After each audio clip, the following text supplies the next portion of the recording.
livre para todos os públicos. Boa noite. Com mais de 65 mil mortos por coronavírus, Bolsonaro impõe novos vetos na lei que trata do uso obrigatório de máscaras. Depois das escolas, igrejas e comércios, chegou a vez de flexibilizar o uso de máscaras nos presídios.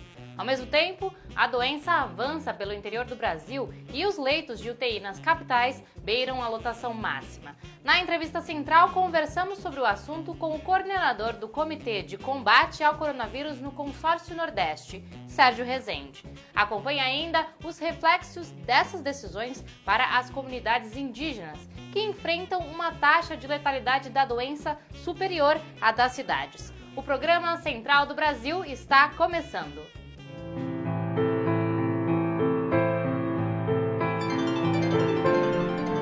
Central do Brasil. O programa Central do Brasil nasceu inspirado em uma experiência popular e brasileira de 1961.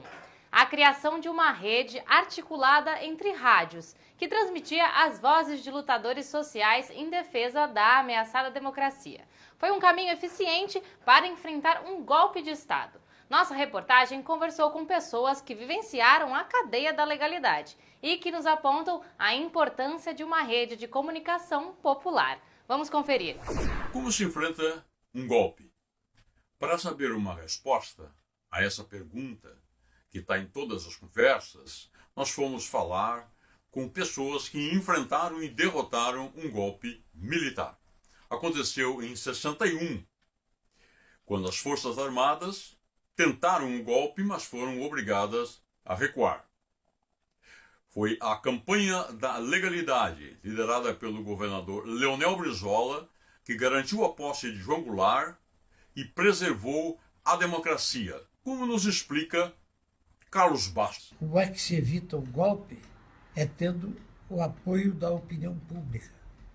Quando a opinião pública maciçamente está a favor daquele que está sendo visado pelos golpistas. O jornalista Batista Filho também tem o que contar sobre como se derrota um golpe. Mostrou para o Brasil, para o mundo, que pode sim uma população resistir se estiver organizada e, repetindo, se tiver liderança forte, autêntica. Tempo para preparar a resposta à sua atuação e, acima de tudo, apoio popular. Para derrotar o golpe, a comunicação foi essencial, como explica Carlos Bastos. O Brizola teve a ideia de fazer a intervenção da Rádio Guaíba e levar a sua parte técnica para o subsolo do Palácio e montar a rede da legalidade que começou a funcionar domingo à tarde. Esta é a realidade. Mas e como funcionou a rede da legalidade? As emissoras do interior do Rio Grande do Sul aderiram a ela maciçamente. Houve também adesões a nível nacional, então foi fundamental para a vitória do movimento de Leonel Brizola a rede da legalidade. Após um caminho tortuoso e de muita pressão para manter o pagamento da renda emergencial, com a má vontade do ministro Paulo Guedes, o auxílio foi prorrogado até agosto, sem a redução do valor de R$ 600. André Singer, cientista político, analisa os desdobramentos econômicos e políticos dessa decisão. Embarque imediato. Eu queria comentar rapidamente 3 aspectos em relação a essa decisão. A primeira é que ela vem ao encontro de uma absoluta necessidade de uma grande parte da classe trabalhadora que ficou muito vulnerável com a devastação econômica que decorre da pandemia. O segundo aspecto é que este valor de R$ 600, que como todos sabem pode chegar a R$ 1.200 por moradia, é um valor bastante significativo, sobretudo em regiões do país onde o custo de vida é mais baixo. Isso significa que é uma medida importante para os trabalhadores e que deve se estender, inclusive do nosso ponto de vista, para além de agosto. Em terceiro lugar, eu queria mencionar um aspecto propriamente político. Nestes meses da pandemia, as pesquisas de opinião pública têm mostrado uma pequena variação, que não é, na verdade, tão pequena assim, na base social que apoia o presidente da República. Ele vem perdendo apoio entre os eleitores com maior renda e vem ganhando apoio entre os eleitores de menor renda. É possível que essa decisão que foi tomada, insisto, que do nosso ponto de vista é correta e importante, deve se estender além de agosto, tenha também uma conotação política importante, que é de tentar consolidar uma nova base social de natureza mais popular. Com pessoas precisando voltar ao trabalho por conta do relaxamento do isolamento social em diversos estados, a taxa de letalidade da Covid-19 deverá superar os 4%. Para os povos indígenas, a situação pode ser ainda mais grave. Segundo a Articulação dos Povos Indígenas, o esvaziamento dos órgãos públicos e o aumento das invasões de grileiros fazem com que a letalidade nas comunidades ultrapasse 8%. Nayatawane traz mais informações nos Trilhos do Brasil. Trilhos do Brasil.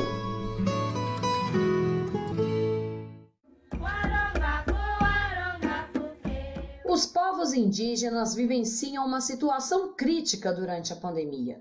A Articulação Brasileira dos Povos Indígenas, a APIB, apontou que o número de óbitos dessa população é 150% maior do que a média brasileira. Diante de uma crise mundial, os povos originários do Brasil se encontram em uma situação de extrema vulnerabilidade, como expõe Alain Apurinã, do sul do Amazonas. A Covid-19 é um dos problemas, não é? Existem vários outros problemas dentro das áreas indígenas, né? Como o empreendimento estrada, como o garimpo, como as madeireiras, né? Todos esses espaços, né, acabam transmitindo pandemia Covid-19 para as nações indígenas locais ali que são atingidas por esses impactos. Os povos indígenas sofrem há centenas de anos com o genocídio. E agora, com uma pandemia instaurada, o Estado não dá nenhum suporte para essa população sobreviver a esta crise, como conta Merlane Tirió, do Amapá. Aqui na cidade é difícil conseguir atendimento no posto de saúde por sermos indígenas. Os indígenas tiveram que enfrentar essa pandemia dentro de casa.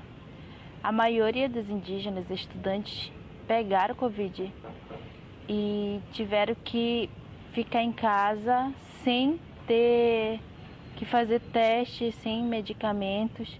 Graciela Guarani, do Mato Grosso do Sul, expõe que a omissão do governo reforça o genocídio indígena. A gente sabe que existem ações predestinadas para os povos indígenas, só tem reforçado essa questão do genocídio, né, desse genocídio indígena, onde há esse apagamento, onde tem essas subnotificações, onde não há nenhuma ação eficaz de apoio a essas comunidades indígenas. Então, e a população indígena estão sozinhas. Diante dessa situação, os povos indígenas reivindicam medidas de proteção contra o coronavírus. Na Parada Cultural de hoje, Ian Coelho, do grupo Jovens pelo Clima, dá uma dica de podcasts para quem quer compreender um pouco mais sobre os costumes e modos de vida dos povos originários. Parada Cultural. Oi, gente, meu nome é Ian Coelho, eu sou um ativista socioambiental do movimento Jovens pelo Clima Brasília e do movimento Greve pelo Clima Brasil, e a minha indicação cultural é o podcast Justificando, mais específico, o episódio Povos Indígenas e a Preservação da Amazônia, que fala justamente sobre essa harmonia que os povos indígenas têm com a natureza ao seu redor. A reabertura do comércio em diversas cidades, incluindo academias e bares, pode piorar um cenário que sequer apresentou melhoras. 13 capitais brasileiras estão com mais de 80% dos leitos de UTI ocupados. E com a interiorização da pandemia, a tendência é que os doentes em estados graves precisem recorrer aos leitos das capitais. Sobre o assunto, Jonatas Campos conversou com Sérgio Rezende, ex-ministro da Ciência e Tecnologia, que atua no Comitê do Consórcio Nordeste. Entrevista Central. Boa noite a todos e todas que acompanham a Central do Brasil. Nossa entrevista central de hoje é com o físico e professor da Universidade Federal de Pernambuco, Sérgio Rezende. Ele é da coordenação do Comitê Científico de Combate ao Coronavírus do Consórcio de Governadores do Nordeste. Boa noite, Sérgio, e eu já faço a primeira pergunta. O último relatório do comitê, do qual o senhor faz parte, alerta os governadores que afrouxar o isolamento social pode causar um efeito bumerangue na ocupação dos leitos hospitalares. O senhor pode explicar esse efeito? Esse vírus chegou ao Nordeste, mas também ao Brasil, pelas capitais. Chegou de avião, ele veio importado do exterior, e aqui no Nordeste ele veio importado principalmente do Rio de Janeiro e de São Paulo. Então ele começou nas capitais, e nas capitais ele foi espalhando, chegou nas classes sociais mais favorecidas, mas foi espalhando através das empregadas, do comércio, assim por diante, e agora ele está indo para o interior. Isso vale para o Nordeste, mas vale para todo o Brasil.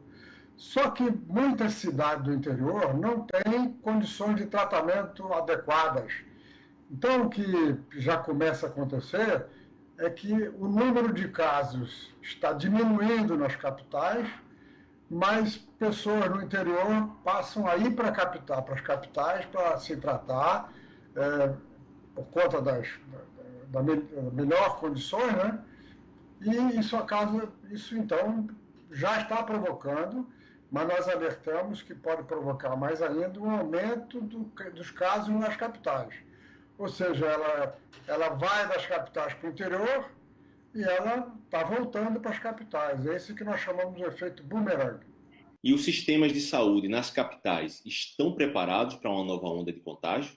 As capitais, além de ter melhores estruturas, elas tiveram o confinamento social decretado mais cedo, tiveram lockdown. Então, o número de casos nas capitais ainda está crescendo, mas com ritmo menor. Um parâmetro importante nessa epidemia é quantas pessoas são infectadas por uma pessoa infectada. Se uma pessoa infectada infecta então o vírus a contaminação fica estável. Se ele infecta menos de a contaminação vai diminuindo. Então, esse parâmetro é um parâmetro importante que chama o fator de reprodutibilidade. Em todas as capitais ele está diminuindo, mas está aumentando no município do interior. Professor, existe falta de diálogo entre os estados e o governo federal? Total falta de diálogo. O Consórcio Nordeste foi criado ainda no ano passado, em julho de 2019, porque começava a haver um desentendimento entre os governadores do Nordeste e o presidente da República. Esse ano, com a chegada dessa epidemia, esse fato se agravou muito, porque desde o começo o presidente da República disse que essa doença não era importante, ela era uma gripezinha, ou no máximo um resfriadinho, e desde o começo ele fez campanha contra o confinamento social. Ele faz até hoje. Então ele dá um mau exemplo para todo o país. Então, uma das razões pelas quais o confinamento social no Brasil não é tão alto quanto devia ser, quanto foi na Alemanha, por exemplo, porque o presidente da República ele é contra o confinamento social. E as cenas de ruas lotadas no bairro do Leblon, no Rio de Janeiro, circularam por todo o país. As classes altas e classes médias já perderam medo de contrair o coronavírus? É possível a gente fazer esse tipo de afirmação? Olha, nós ficamos estarrecidos com essas imagens das classes mais altas comemorando no Leblon e as pessoas se encontrando, a maioria sem máscaras. É difícil saber o que passa na cabeça das pessoas, né? Grande parte delas é feita de jovens. Não sei se os jovens acham que eles são imunes a essa doença. Então, é ruim. Eles estão dando um exemplo ruim para o resto do Brasil. Eu aproveito para ressaltar que, com o relaxamento das medidas de isolamento social, é importante redobrar os cuidados. O aumento do fluxo de pessoas nas ruas reforça a relevância de ficar em casa. Quem precisar sair, use corretamente a máscara sobre nariz, boca e queixo. ao frequentar espaços públicos ou em que exista alguma aglomeração. A Central do Brasil fica por aqui, mas você pode enviar opiniões e sugestões para o nosso WhatsApp. O telefone é 011 93081 3336. A gente volta com mais debate político amanhã.